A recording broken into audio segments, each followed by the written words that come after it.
There once was a rabbi who always told a story to people that he addressed, whether he was talking to a congregation or a banquet or even one-on-one. He always told a story, and people not only enjoyed it, but they learned something from his stories. One day, a group of rabbis came to him and said, "You have a great reputation of always hitting home with your story. How do you know what story among the many you know to tell?"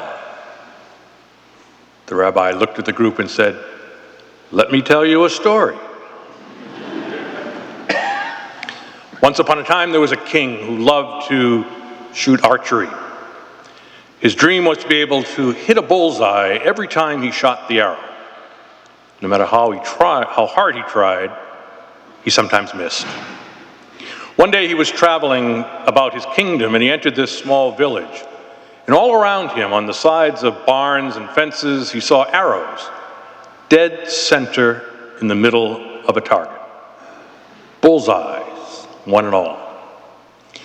He said, "Who did this?" And this young boy raised his hand.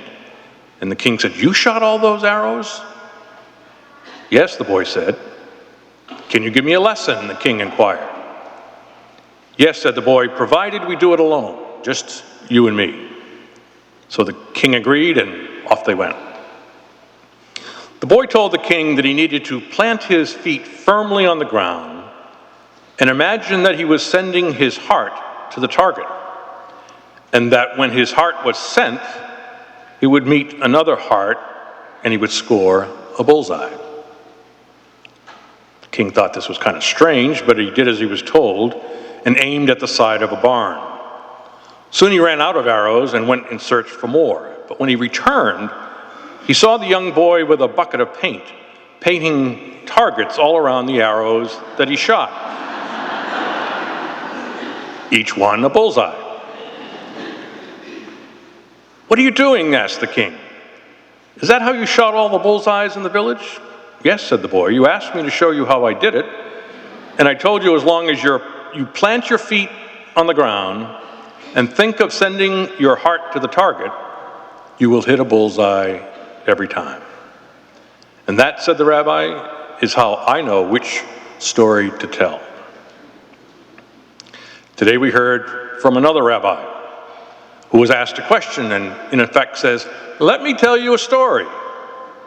And he tells this parable of the Good Samaritan and how we ought to move our own hearts to be aware of the person in our family, in our community, that needs our help. It's not an option for the Christian to be concerned. It's an obligation. The arrow can be sent, and it can be a bullseye if we only open our hearts to receive it. The story of the Good Samaritan has certainly stood the test of time.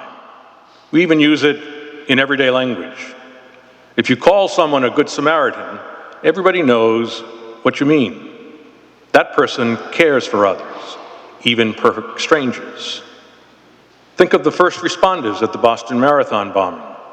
Good Samaritans all. What is Christ inviting you to do as we hear the story of the one who cared for the other? Let your heart hear it, and it will be a bullseye.